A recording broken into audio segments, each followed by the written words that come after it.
So I've been having a lot of conversations with women. You guys, it's harder to get guys to talk about relationships openly on social media. And be like 100,000% honest. We don't be, dudes be too afraid of getting attacked by women. I told a friend of mine I was talking to today, I told her that women control social media. She was like, how? And I was like, the narrative for relationships in the black community, I think women own the narrative, whether right or wrong.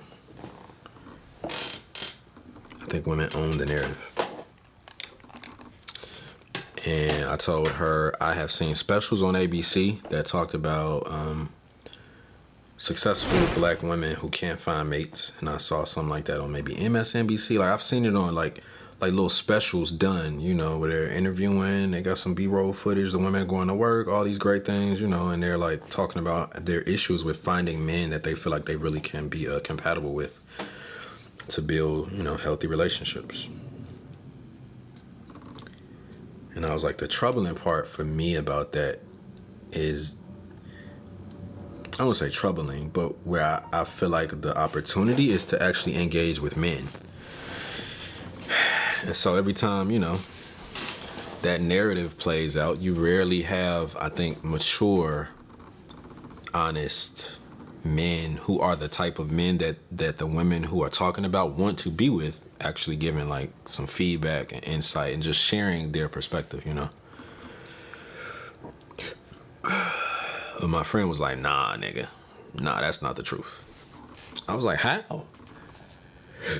How you gonna tell me that's not the reality we live in? Like, when the conversation about healthy black male and female relationships comes up, it's not dominated by men. She was like, yeah, well, that's y'all choice. I said, yeah, it is our choice. And maybe we aren't as communal. Maybe we aren't as bold. Maybe we don't care as much. I don't know what it is. I think we do. I can't speak for all black men, of course. So when I say we, take that with a grain of salt. But I do know there are a lot of men who care about relationships, who want to be in a healthy relationship, who want this ideal woman that they have in their mind. Now, whether she's realistic or not, whether he has the, you know, are you the person you're looking for is looking for, whether he lines up with what she's looking for, I don't know. Does he have the skill set, the emotional maturity, the discipline, you know, the financial stability, the vision, the creativity? Does he have all those things, the forgiveness, the humility that relationships take? I don't know.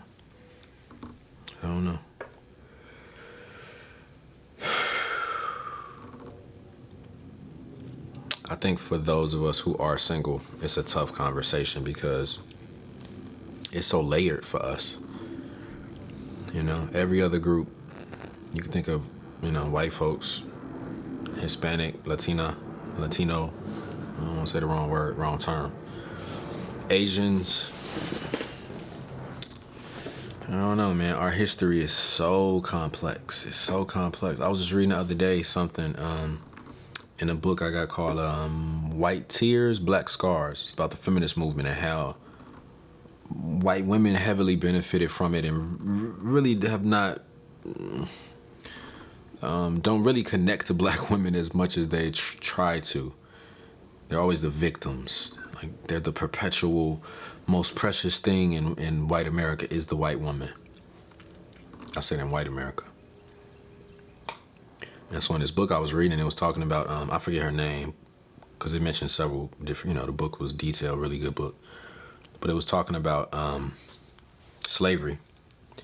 And it was a quote from a woman who, of course, was a slave, who was able to learn how to read and write. And she talked about how slavery was far more horrific, more horrible for the woman than it was for the man. Primarily because black women's bodies were not their own. Little favors for the master or for his friends or cousins or making deals. Like, black women didn't literally own their own bodies. They were dressed more promiscuously with less clothes on to sell the idea that they were good for breeding. Because that's what they were literally used for breeding. Manufacturing plant, assembly line with a free labor force of black people, black children. I've also read that there was a high number of domestic violence was really, really high right after emancipation. And I hate to read that. I'm like, dang. But it makes sense. It's like if black men never really, during that period for so long, didn't have a true role, were not able to name our own kids, didn't have a certain level of freedom to be men in relationships, to really fulfill that role, then I can fortunately see a lot of men gravitating to what they saw white men doing, emulating white manhood and trying to apply those same dynamics to black women. It's out there. You can read it. You can find the right books. It says there was a high number of, high percentage, I don't know. Domestic violence was far from rare. It was far from rare. Men were asserting their dominance over black women. Physically.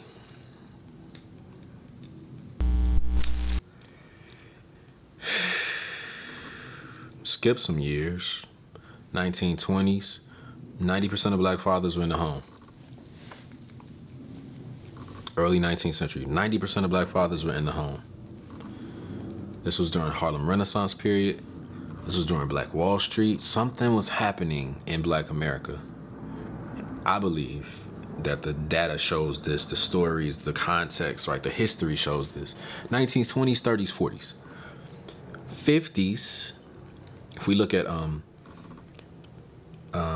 children being raised with a mother and father, that rate of, what's the term for it? I was just talking about this on Facebook the other day. Let me pull it up real quick. What was the term? That term. What was that? Non-marital birth rates. Okay, so there we go. Children being raised without a marriage unit, a mother and a father committed, devoted to each other under God. I'm looking literally at the chart right now. Black folks, in 1940, it was less than 20%.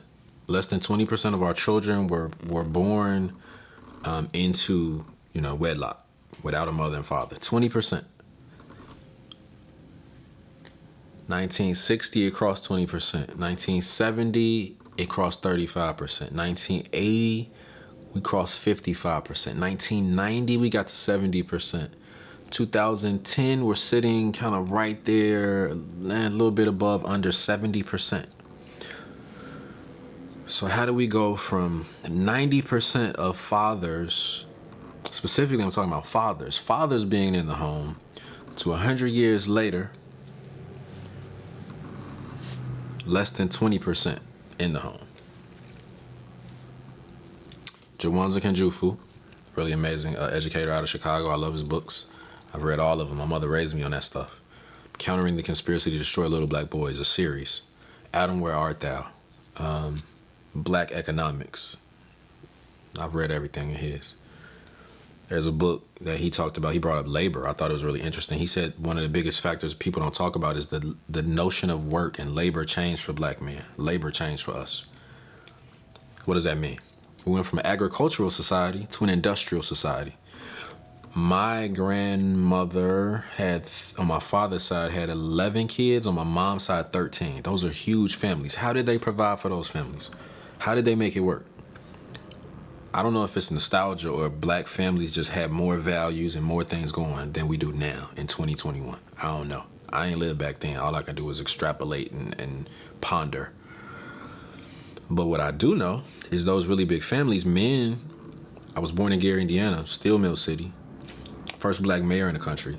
You in the 40s, 50s, 60s, 30s, you could like get into a union, use your brawn as a man, your brawn.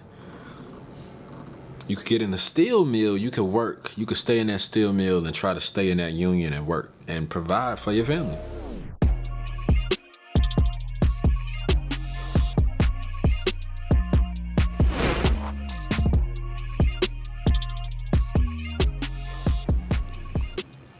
The nature of work has changed. Society is harder for us to navigate as men.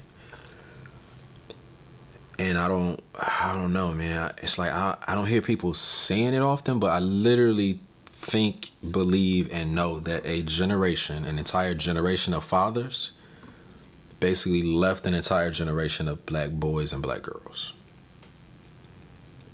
And I just read the numbers.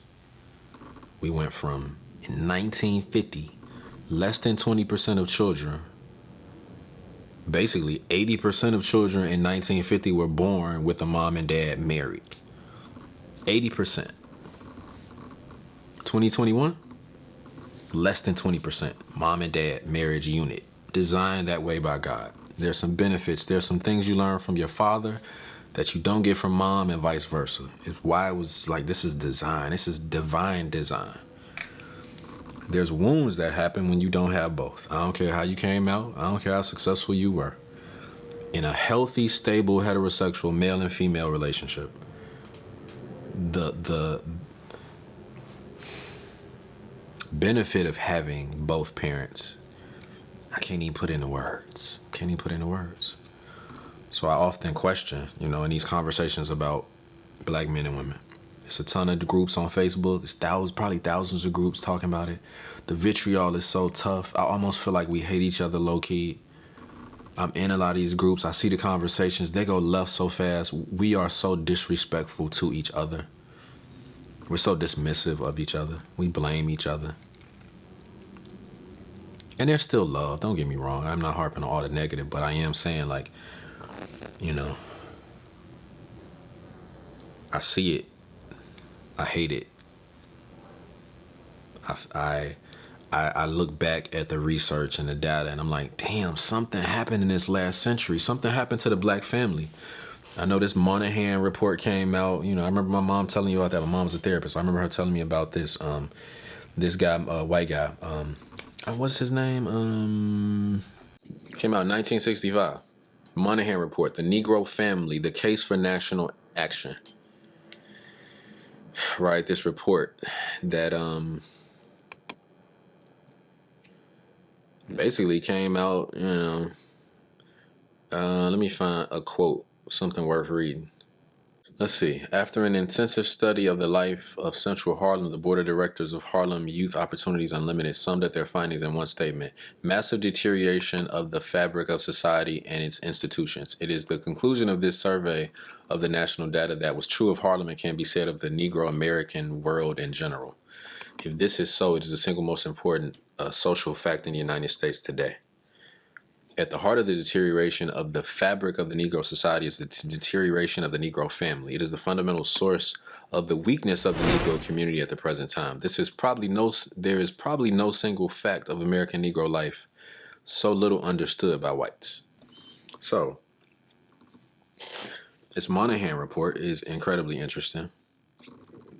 I think at the time it came out, from what my mom told me, incredibly controversial. And I think all these years later, kind of sitting here now in 2021, you know what I mean? Looking at where we are, seeing that why can I never say the term? The non-marital, I keep saying premarital, non-marital birth rates are the highest for us. Native American is right under us. That's crazy. Over 70% of our children not born into a loving, stable mother and father, both in the home, ready to raise the children. So what happened? I'm not going to try to answer it. Whenever I've asked on Facebook, just kind of opening the conversation, I make that face like, right. So you can tell I don't like the I don't like where the conversation goes. I feel like a lot of, some of the women who frequent my page, a lot of the majority of what comes out is, well, women got freedom. Women didn't financially have to depend on men anymore, so that explains it. And I'm like, that's not all of it. Nah, it's not. It's more than that. It's more layered than that. It's way more layered.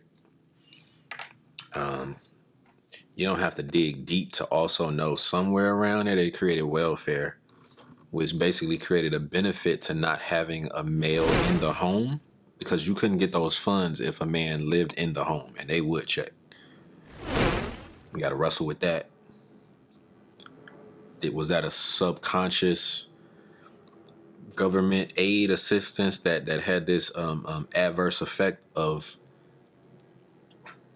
borderline subconsciously allowing some black women to choose the financial support of the government over, you know, building with a man to get support as the unit, the male and female unit? You know what I mean? I don't know. You gotta talk about the feminist movement. We would have to go there. And I think going back to Jawanza Kanjufu's point, his thing, or his, what I think his conclusion was that the nature of work changed dramatically too. We got civil rights in the 60s, right? So things, quote unquote, got better, but the age changed. And if you know anything about white racism, white supremacy, which is really white inferiority complex, we should call it what it is. Racism, it's systemic. It's systemic. So the biggest, best way to call the progress of black people, is to affect a man's ability to be a man. And that's heavily weighted on his ability to work and to provide. I don't think we make the connection. We often talk about just black folks internally, and that's cool. There's a side of all of this that's always internal and external, when we start talking about black folks and how to just have better marriages, relationships, how to change this, how to give us more wealth, how to just be stronger, we all we got. I say that all the time. I wasn't the first person to say that.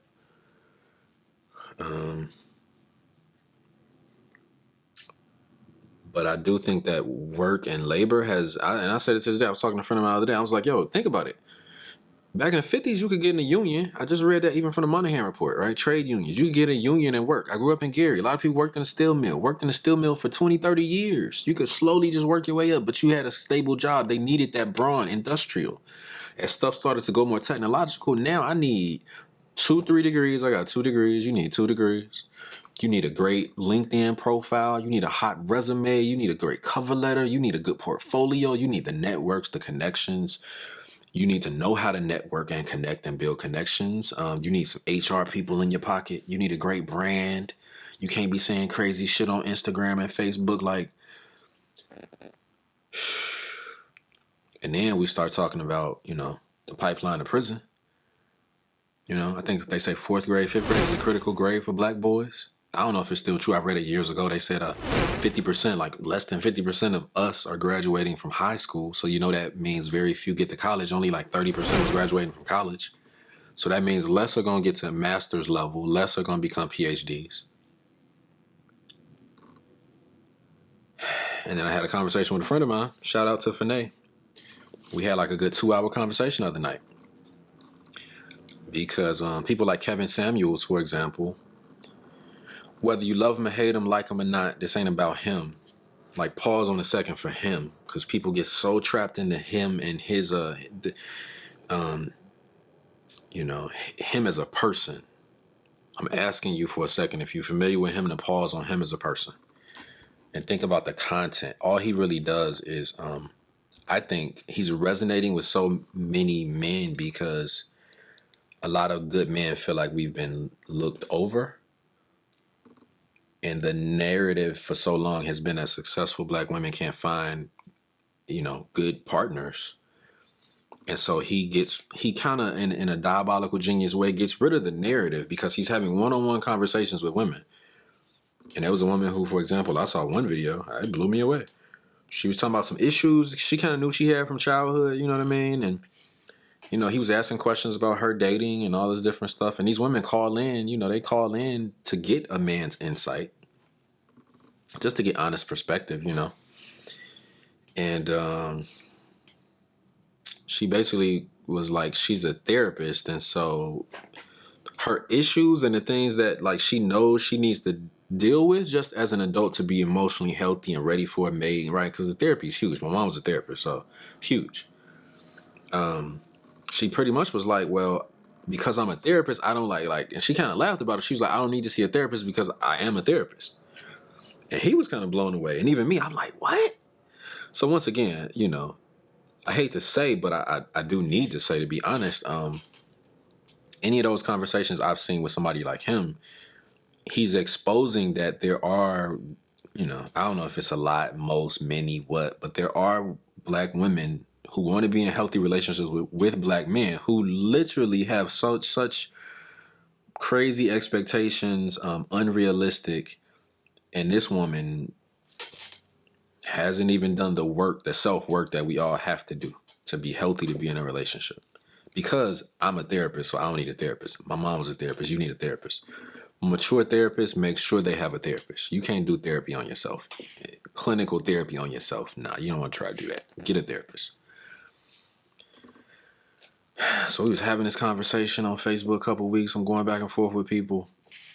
And I'm just trying to, kind of hone in on an aspect that the conversation around relationships oftentimes does not really include black men. It's women talking to women about men. It's those shows I mentioned at the beginning with successful women, but there's no men to talk to balance, to get some insight, to actually have an exchange. And I don't mean debating. I don't mean a fight. I mean like a meaningful exchange, like an actual meaningful heart-to-heart conversation. It takes maturity, but there are men who want to hear what women need, experience, like we care, we listen, we not, we gonna give you the real too. We want to be able to also have a voice at the table, you know what I'm saying? But it's so hard to get for us to talk. It feels like that on social media, at least to me. So I was talking to Fanae, and she was like, here's the thing, Noble. The conversation always goes to what black women need to do, right? It goes to, well, we need to be more kind and more cooperative and more this and more that. And and she said it, so I'm gonna say it. She was like, me and all of my friends, we don't have unrealistic expectations. Like, are you telling me all of my friends have unrealistic expectations? And I was like, I don't know. But you should ponder if, because it's possible. Like, just because you think you don't, like, nobody's walking around saying I have unrealistic expectations, and those expectations or kind of understanding of what the guys I'm looking for are looking for. Like, nobody's walking around saying that this is the problem and I'm the problem in my own life dating wise. Like, everybody's blaming everybody else. If you're single and you're a woman and you want to be, you blaming the dudes, and guys are like, oh, I can't find a woman. Ain't no good one.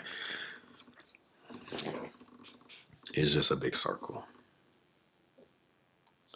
So I was like, where do you want to go?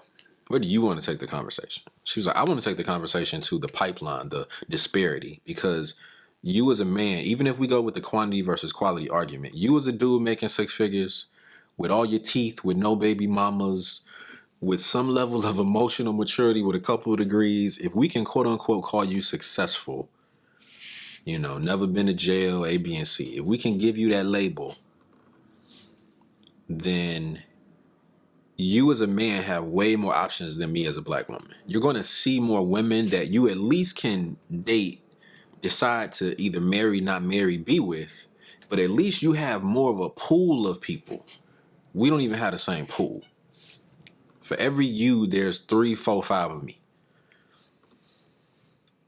And I said, damn, okay.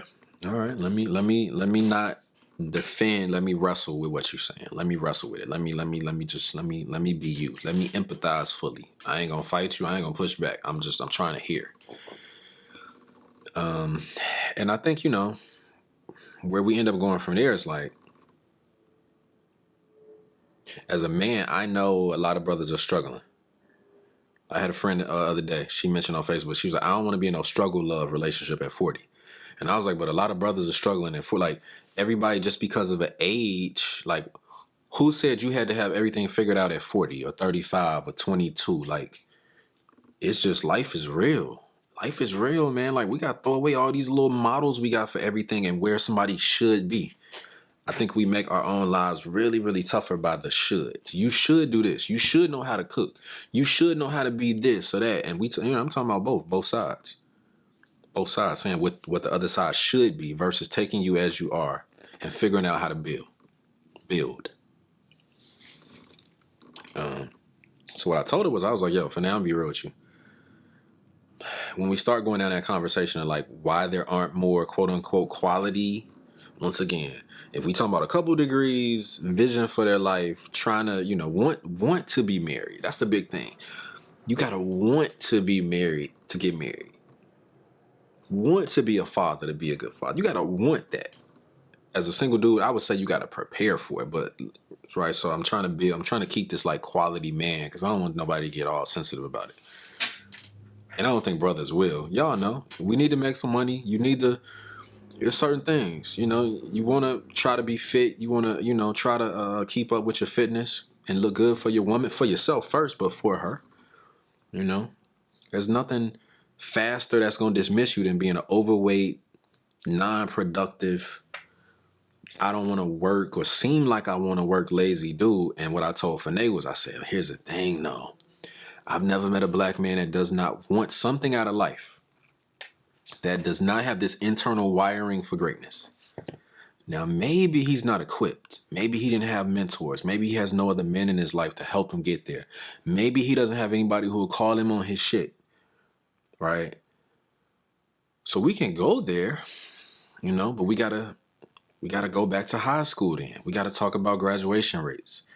The guys that you want to have in your pool to date aren't graduate. They didn't graduate from high school. They didn't graduate from college. They didn't have a dad to once again, not excuses, but just literally reason, things that we know have affected us as a community. And so I try to stay in that pocket.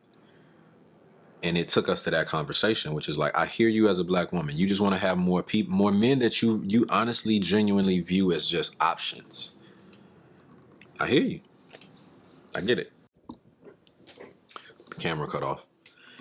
I get it. You just want to have more options. You should have more options. Should. Tricky word. I just said it. You should have more options. So it was very interesting. A very interesting conversation. Because I don't know. At some point we get to, there's a guy I met here in Atlanta. Let me turn this light on for a second.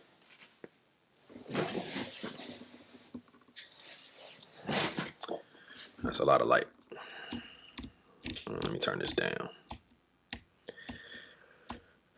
A guy I met here in Atlanta. I forget his name. Real cool dude. Just had triplets. I forgot his name. Oh, I'm gonna think of his name. I forgot his name. Anyway. And what he did was he wrote a book. He wrote some book talking about like why are black men struggling to find good black women or something like that. Controversial title, yeah, I know. But get past that for a second. Stay with me. Get past that. And he pretty much started a dating, like this little kind of underground organization. I think both sides have to like apply. The men almost have to apply. The women have to go through like a process to kind of like, I don't know, get inducted into it or whatever. But it's helping people to find each other. I think that's the thing right now. I think a lot of this conversation really is like a small pool of men trying to find a small pool of women. And if I'm being really, really blunt and honest, even in my own personal journey, my journey of love is what I call it. I've always been open to marriage. I've always wanted to be married. I've never like not wanted to be married, really. I think I've always had an ideal, and that ideal has not been about credit, car, career, salary. I don't look for like safety in a woman in that way. I look for heart safety, and I hate to say, but like, I'm gonna say it, shit. The Kevin Samuels of the world, you really can't argue at the core of what he's saying that good men, quote unquote, high value. I know some people get all off on the term. I know. Block that out for a second, but just men who you feel like are good men, who want to be married, who have some integrity, who are trying to work, all that great basic stuff. But if we include making six figures, that is like only like 5% of black people make over, I think it's like 5 to 6% make six figures. Even with all these athletes and entertainers, right, it's still a very small percentage. All right. I did mine through business. I ain't no athlete. I mean, I was a decent athlete, but I ain't play no professional sports. And, you know, so um, I think for me, I've always looked for, the quality traits. Can I still be respected even if we're disagreeing? Right? Even if in disagreement, will you still respect me? How do we fight? How do we forgive? How do you forgive me? Like all I care about really is how she treats me. You know, and for what it is, you can judge me or not. I don't really care. But I think being raised by a black female therapist, I've always come with. I was raised with a higher emotional IQ. I'm super expressive. I know how I feel. I know why I feel. I can tell you how I feel, why I feel. You know, I kind of feel like I've been a unicorn and almost foreign to a lot of women. Because what I hear from a lot of women is they have to beg dudes, like, how do you feel? And it's literally like, I'll be the woman in my relationships. I'm like, yo, how do you feel? And, just like that emotional pulling to try to like, and these are all college educated women, go to church, degrees, own homes, A, B, and C. I just have not found, at least for me, I feel like I haven't found my mate, my match. I haven't found true compatibility. I question sometimes, have I like overlooked women? Have I been so, I don't know, have had such a high expectation, that nobody can meet it? I don't think that's it. I don't think that's it. And I say that because I think it's important to have some people who can like think through and process and kind of see, like, it's almost like that was the thing I was telling Finay. I was like, yo, like, what if you and all of your friends and all the black women I've met who say that, nobody admits to having unrealistic expectations? So, but somebody does. And just because you have a standard, that doesn't mean it's real. It doesn't mean that the men like the type of guy you want to be in a relationship with, like, what if he's looking for something totally different than what you even maybe just are branding by the stuff that you say and what you do and like what we can see from social media? Like, social media has changed the game. It's changed the game. I could do a brand profile assessment like in 5 minutes if I go through your page, your IG. I'm looking at what you talk about. I'm looking at how you talk to men. I'm looking at if you post things that are healthy or drama, or like how ratchet is the stuff you post. Are you posting conversations, dialogue? Do you just comment?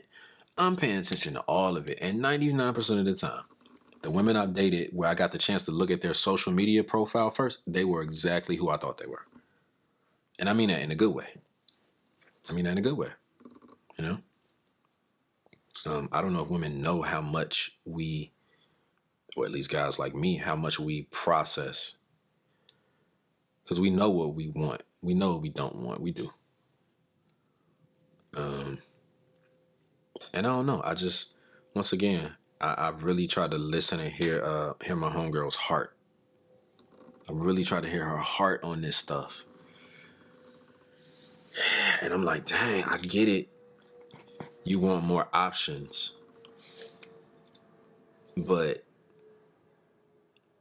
I ain't gonna say no names, but my old small group at church, it was like 15 of us. Maybe half now are married. All good men, legit quality, love God, have a work ethic, different looks, different, I ain't saying they all like some 10 handsome. I'm not saying that, you know what I mean?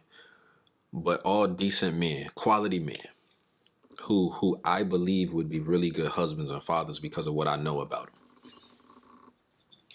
And half of them, 5, 6 years later, half of us are still single and still looking. And every time I run into one of them, somewhere I run into one of the guys and I'm like, yo, what's up? You dating somebody, this and this. And it's like, it's just still that search. It's a struggle. I got one guy Homeboy of mine, amazing dude. Love him to death. I ain't gonna say his name. I want to. I'd be so quick to say people's names. Super dope dude. Lives in Atlanta. Doing his thing in business, man. Good dude. Just good dude. Good dude. You know, he was dating this one girl. He was bringing about a little spot in my other guy's crib, you know, a home. I don't like to say crib. We not babies. We don't go to cribs. We go to homes. We have homes. And, you know, then she stopped coming around.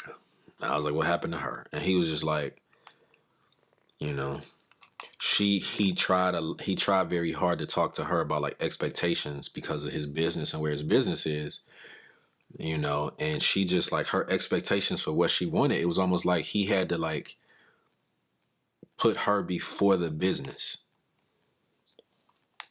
And he just that's not what he was trying to do. It's not what he was willing to do. You know, he's trying to build something for his family, his future family.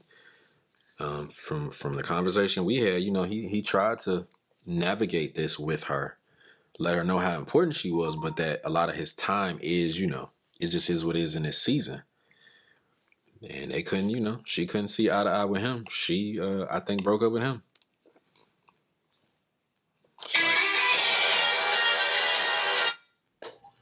It's my mom. That was that Wonder Woman music. That's her ringtone.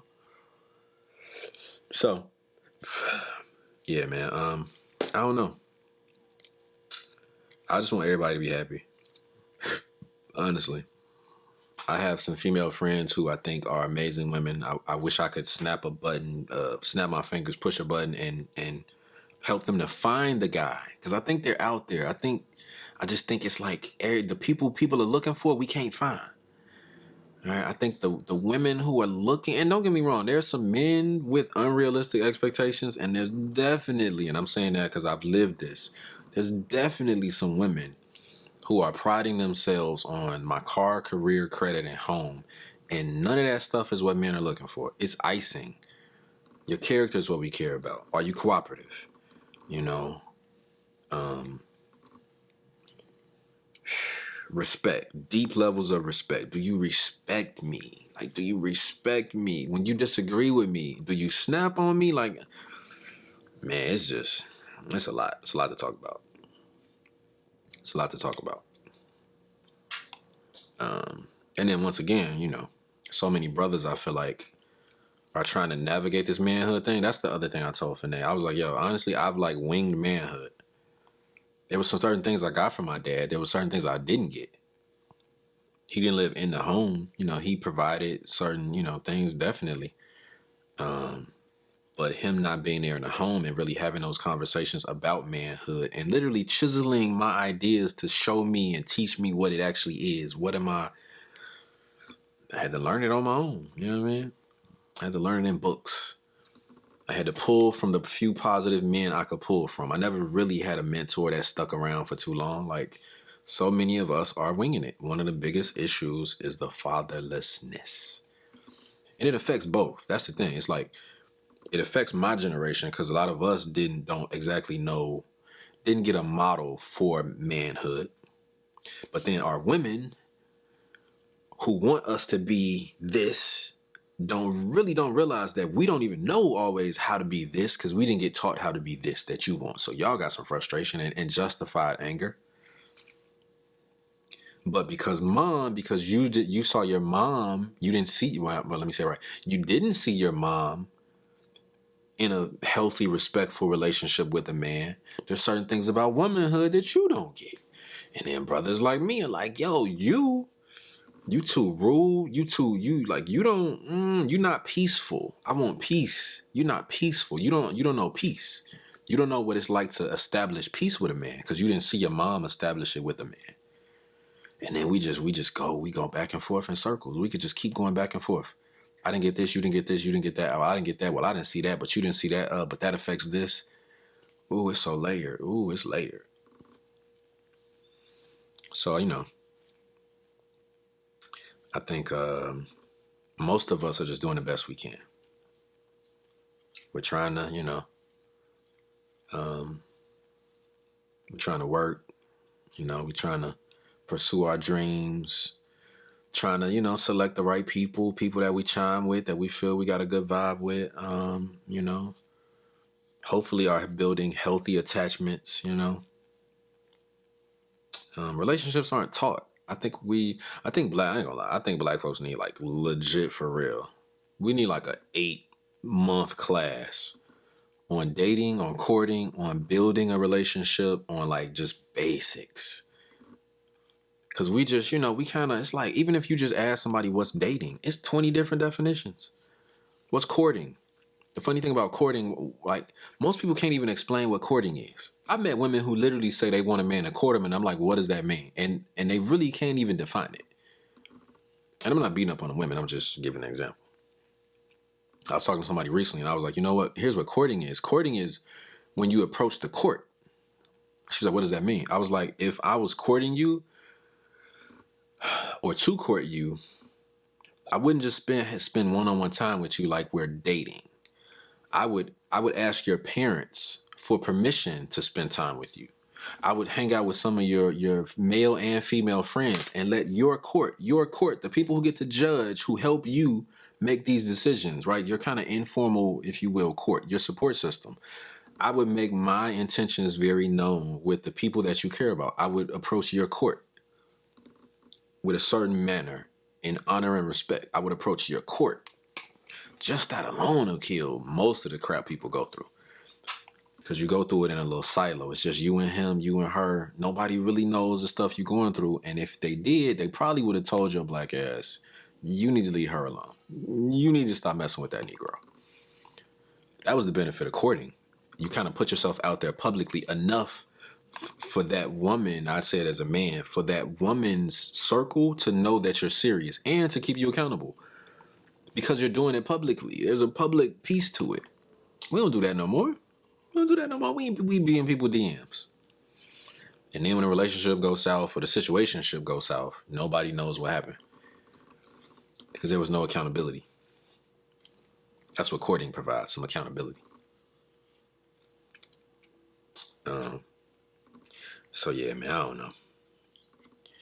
I enjoy the conversations. There's some powerful books I've read about relationships. I feel like right now, like at 41, I feel like if you're not married as a man, you need to be preparing and be very intentional about what that preparation looks like. If you, once again, want to be married and want to be a husband, want to be a father. Everybody don't. That's cool. You don't want to be. That's cool. Step to the side. Keep it real with these women. Let them know where you really at. If that ain't you want to poly whatever you want 4 or 5 wives. Just be real. I'm on my radical honesty. You gotta say exactly what you want in life. That's a principle. Radical honesty in everything. Now, maybe not at a job, because if you like getting a job just to work for 2 years and you know you're gonna quit, don't tell them that in an interview. So be smart with it. Have some wisdom in how you move. But yeah, man, I don't know. I want the best for our community and our kids. And I think unfortunately, a lot of kids are raising kids. Francis Welsing talks about it all the time. If you haven't read the ISIS papers by Francis Welsing, oh my God. You gotta read. You gotta read. Francis Welsing will change your life. She breaks down a social theory for racism. It's really powerful. Most of the stuff we're experiencing now in 2021, she talked about 30, 40 years ago. The police brutality, LGBTQ as a movement, which on some level, I hate to say, but still, it's still a breakdown, is less men and women, mother-father unit, the only unit that can actually create children and create a legacy in that sense. Without help, naturally. She's talked about all of it, the symbolism in guns. Why do white men hunt? All of that stuff. Loaded book, amazing book. She breaks it down. Love Frances Wells. And then when she gets to the end, she talks about like what's the solution to all these different things. The 9 areas of people activity, she calls it, where we feel and see racism as the main dominant kind of evil in this world, which it is. flourishing and keeping, limiting, even if it's just psychologically. I shouldn't even have to think about being black, but I do, because this social construct has become real. Slavery was real. I wish it was different. I can't go back and change the past, but this social construct is real. You know, there is a weight to it. There's a realness to being black, even though it's not real. There's some realness to it. You know, when the police pull me over, there's a realness to it. All right. And what I love about her work is that she says the solution is basically a radical, radical, radical self-love. And that same radical self-love for in our marriages, in our community, in our neighborhoods, just literally, it's a radical love with each other. Men to children, men to women, women to men. That's what's going to save us. That's the protection from racism. That's the only true defense. Us being stronger. And that starts with black family. Starts with black family.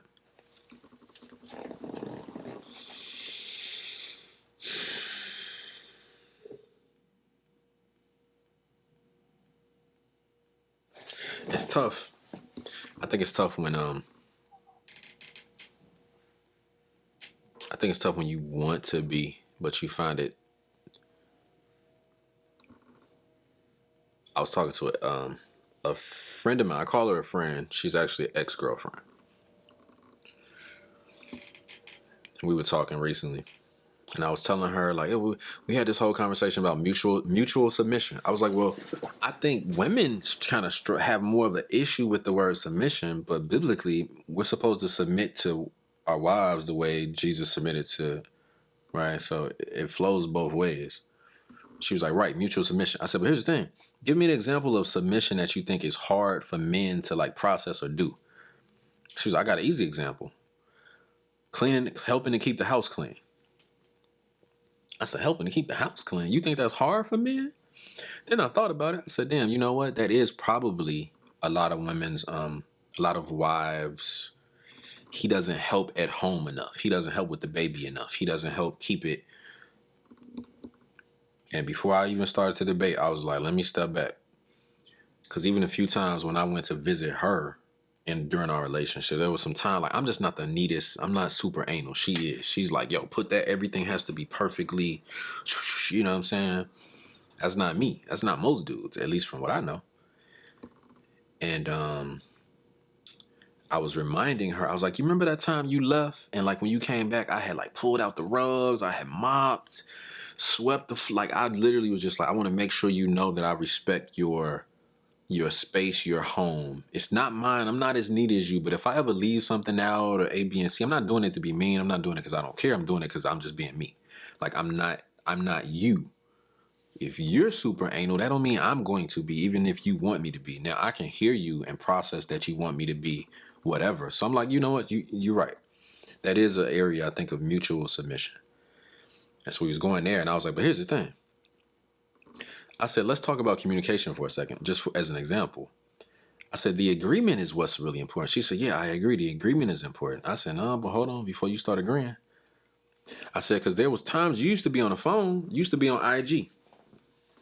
I'm having a conversation with you. You on IG. I'm just, and we've had that happen so many times where I've literally said, yo, can we agree on like some communication protocols for our relationship? Call it protocols, guidelines, you call it whatever you want to call it. Can we have some like communication agreements?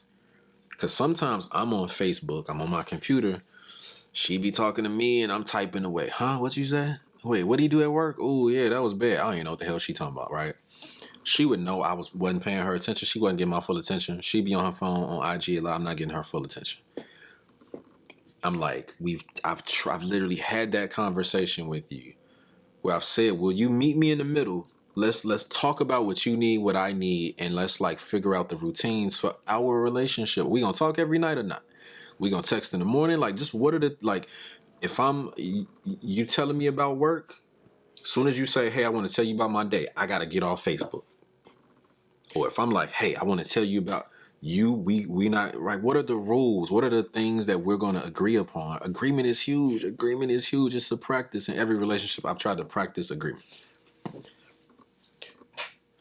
I was like, I couldn't do that with you though. I like, and I told her, I was like, I can say this to you easier now. I said it in a relationship. You're very disagreeable. Like I can't, even stuff as simple as that. It was hard to do with you. It's always it's always like, it was always a reason. Just, it became a conversation versus like, I see what you want to do. It's healthy. It's just to help us both in this area called communication, which is huge, which is really just like the social media stuff, because communication can get way deeper. You know, I was like, but that was hard to do with you. And she was just like, it was so, she paused for a minute. It was a very like sullen moment. And she was like, yeah, she was like, I know. She was like, I could have definitely been better in meeting you, you know, halfway, because you know, you have several times mentioned like you just want to be on the same page and agree with me.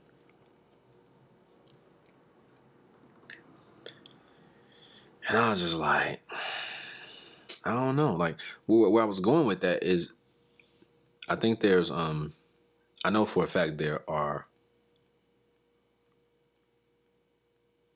men who have wanted to commit to go to that next level who couldn't, because of simple stuff like that. I can't even get you to agree with me. I ain't saying you got to be the finest, you got to work out all day, like, but agreement, huge. There's another girlfriend I think about. There's this whole practice I read about, and I know some people. I know some quote unquote people I don't know that practice it, that I've read about, and then I think one or two couples that I probably can say actually do it.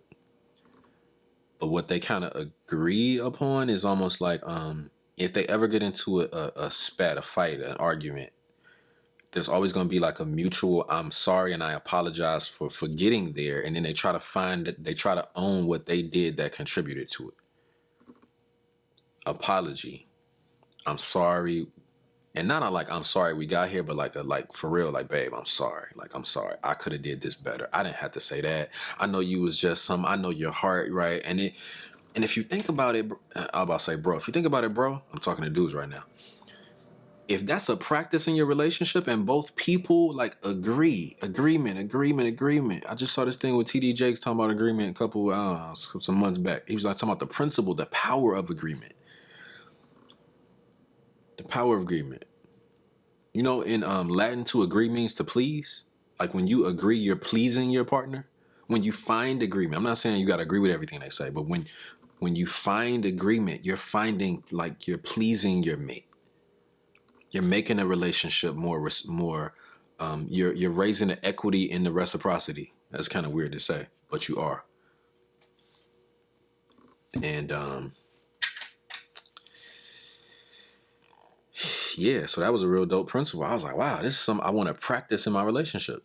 And in the relationship I'm thinking about, like I remember talking about it, and to her it was kind of just like, well, why would I say I'm sorry if I didn't do it?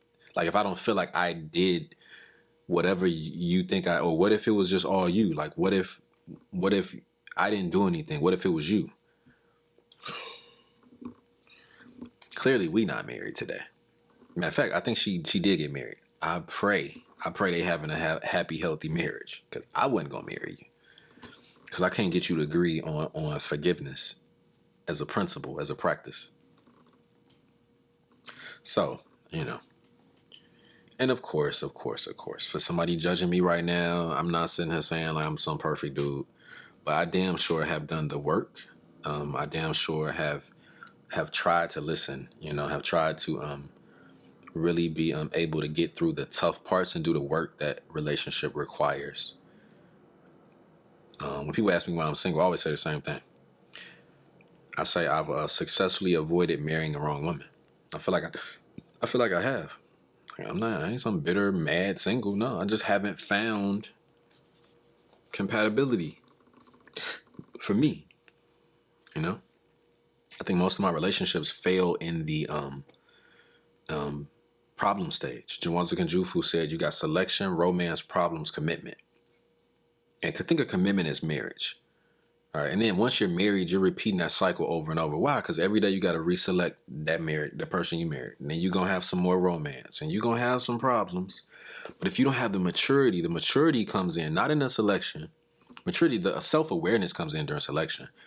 Romance, you don't really need maturity for romance. That's fun. You can have romance with damn near anybody.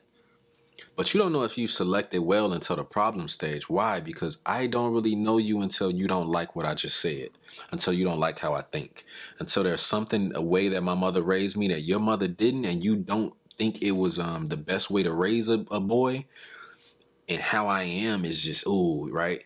I really don't know you. We don't really know each other until we get into a little bit of functional conflict, until there's a disagreement, until you don't like me. And for me, that's why I'm single. I haven't met women who have been able to forgive, able to have the conversations, who would go to the therapist with me or maybe go to talk to the pastor, just to do the things that you do when it's like, oh, we in a rough patch. We gotta work through this, you know? So, and once again, I don't feel like I've, selected these terrible women. I don't look back at any of them and think like, oh, you was just some trash. Like, no, like, they just weren't the ones for me. I don't have any regrets. I think if you have regrets about the people you dated, I think that's a problem. Like if you look back and think about some exes and you just hate them, you just think the worst about them, that's really just a reflection on you. Yeah, it really is. So, anyway, man, I know that was a lot. I just literally wanted to turn the camera on and just free flow and see where my brain would go, because I've been thinking a lot about relationships.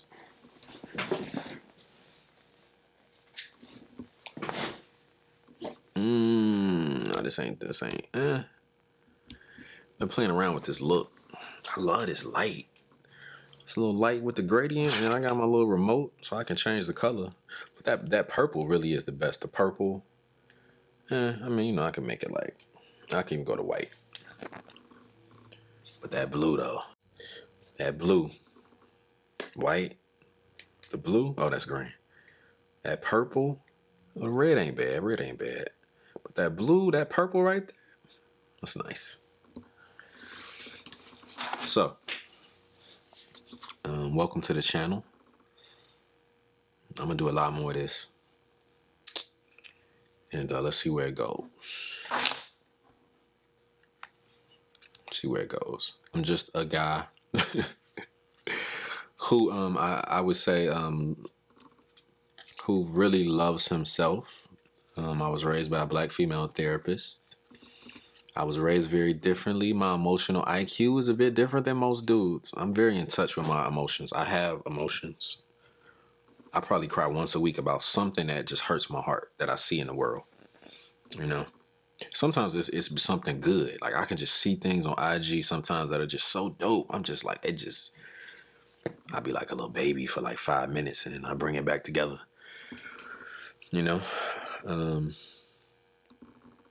So yeah, I ain't trying to be no social media relationship guru. I'm not. If anything, I care about relationships. I'm interested in the sociology and the history.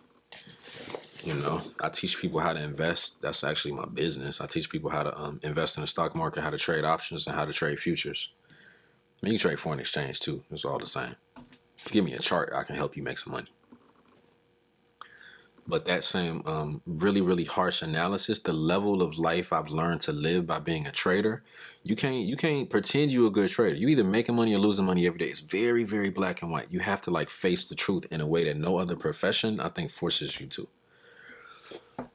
So I think it's made me a better man, right? My ability to be more self-aware and to be honest with myself about my shortcomings, about where I can be better. I ain't perfect, far from that. But, I am noble. So, welcome to the channel. It's just me being me. You know, I love a good debate. I do. I ain't gonna lie. Most of them I'm gonna try to keep very, respectable, wholesome. Sometimes I gotta pull you in by something a little controversial, but I'm trying to get to a meaningful exchange in these conversations. I want to be able to share things I've learned, a little bit of wisdom I got. I want to learn from people who can share some wisdom. I want us to have better practices, better models for relationships, better models on how to disagree and fight fair. How to make the romance better. I got some little gems I'm gonna drop too on the whole romance tip. I'm full of those. So yeah, you know, I love black women. Ain't nothing like a black woman. Ain't nothing like a black woman. Nothing, nothing, nothing. Nobody. There's no. I said this. I'll end with this. And I do really, really do think this. I don't think there's anybody on the planet that can love black women like black men. I don't think there's anybody on the face of this earth that can love black men the way black women can. I don't. I don't. So my mom would not stop calling me. I deeply care about our relationships, our marriages, our kids, raising our kids, as Francis Welsing would say, optimally. Right? Getting to a certain place, having a sexual discipline to get to a certain place where we've achieved something before we start having the babies. You gotta have something first. You gotta know something. You gotta have some skills. You gotta have some money. Kids are, they're not cheap. It's not cheap to raise a human being. So there's tons of issues, tons of things to talk about. I want to talk to men. I want to talk to women. I want to talk to the kids. I want to teach. I want to share. I want to learn. I want an exchange. Exchange. So I'm gonna call my mother back now. Thanks for watching, man. More to come.